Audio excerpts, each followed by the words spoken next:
Olá, tudo bem? Estamos de volta e hoje vamos estudar as teorias atômicas. Vamos começar falando sobre Leucipo e Demócrito.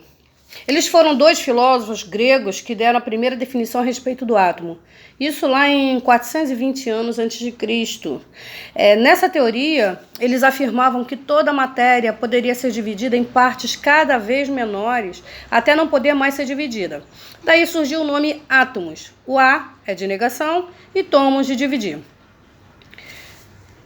Muitos anos depois, por volta de 1807, um cientista chamado John Dalton, ele começou a estudar, buscando explicações para resultados dos seus experimentos. Criou uma teoria sobre a composição da matéria, compartilhando as mesmas ideias de Leucipo e Demócrito. Nas suas conclusões, ele notou que toda a matéria é constituída por pequenas esferas rígidas, indivisíveis e indestrutíveis. Na formação de novas substâncias, os átomos não são criados nem destruídos, eles são arranjados e dão origem a novas substâncias. No seu modelo atômico, Dalton imaginou que o átomo tinha a forma de uma pequena esfera maciça e homogênea, que possuía massa definida e propriedades características. Esse modelo ficou conhecido como bola de bilhar. É esse modelo que a gente vê aí. Ele, na imaginação dele, ele imaginou que fosse dessa forma. Então, os estudos de Dalton foram importantíssimos, mas mais tarde, no século XIX, estudos envolvendo eletricidade e magnetismo mostraram que o átomo não era maciço e indivisível. Que foram realizados esses experimentos, foi realizado por Thomson. Ele realizou um experimento com cargas elétricas que possibilitou a descoberta dos elétrons. Baseado em seus experimentos, Thomson criou um modelo atômico que superou o modelo elaborado por Dalton. Ele propôs que o átomo fosse uma esfera positiva e que em sua superfície havia partículas negativas, que são os elétrons.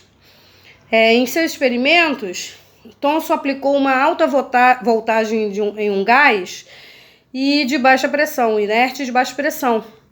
Um feixe luminoso que partia provocando uma descarga elétrica, Então surgiu um feixe luminoso que partia do polo negativo para o polo positivo. A esse feixe foi dado o nome de raios catódicos. Os raios catódicos são formados por partículas com cargas elétricas negativas, já que essas são atraídas pelo polo positivo. Thomson verificou que os raios catódicos fazem parte de todos os tipos de matéria e o chamou de elétron. Seu modelo atômico ficou conhecido como modelo de pudim de passas. Todos os modelos atômicos, eles ganharam um apelido, E vocês veem aqui porque quando ele fala que os raios catódicos são formados por partículas com cargas elétricas negativas, já que essas são atraídas pelo polo positivo. Lembrando que os polos diferentes se atraem e os iguais se repelem. Então, mais tarde, Rutherford, ele criou um outro modelo que fez o quê?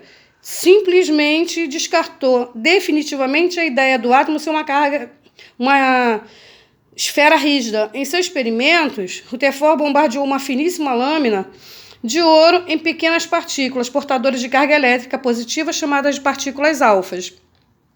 Então, ele utilizou um material que emitia luminosidade quando era atingido por partículas alfa. Esse experimento mostrou o seguinte: a maioria das partes das partículas atravessa a lâmina sem sofrer desvio. Uma parte das partículas, elas atravessam a lâmina sofrendo desvio. Uma outra parte das partículas bate e volta, que são repelidas. Com esse experimento, Rutherford chegou às seguintes conclusões: a maior parte do átomo é formado por uma região que contém cargas negativas. Essa região é responsável pelo fato das partículas alfas atravessarem a lâmina sem desvio. Cargas positivas atraem as negativas.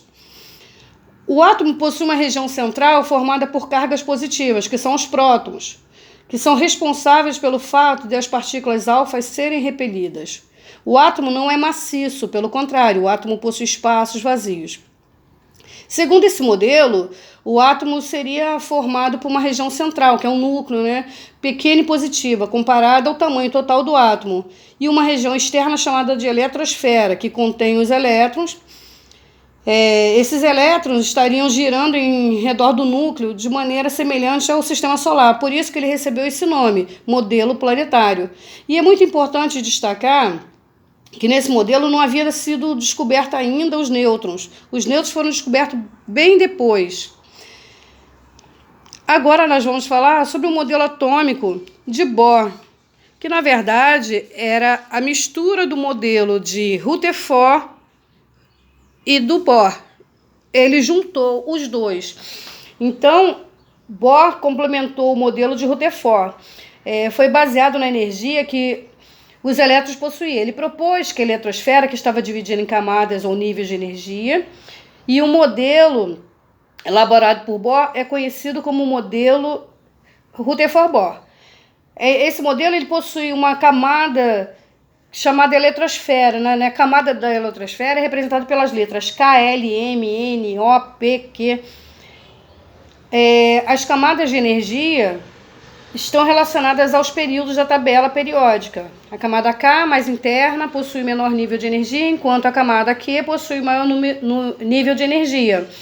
A cada camada possui uma quantidade máxima de elétrons, como a gente vê.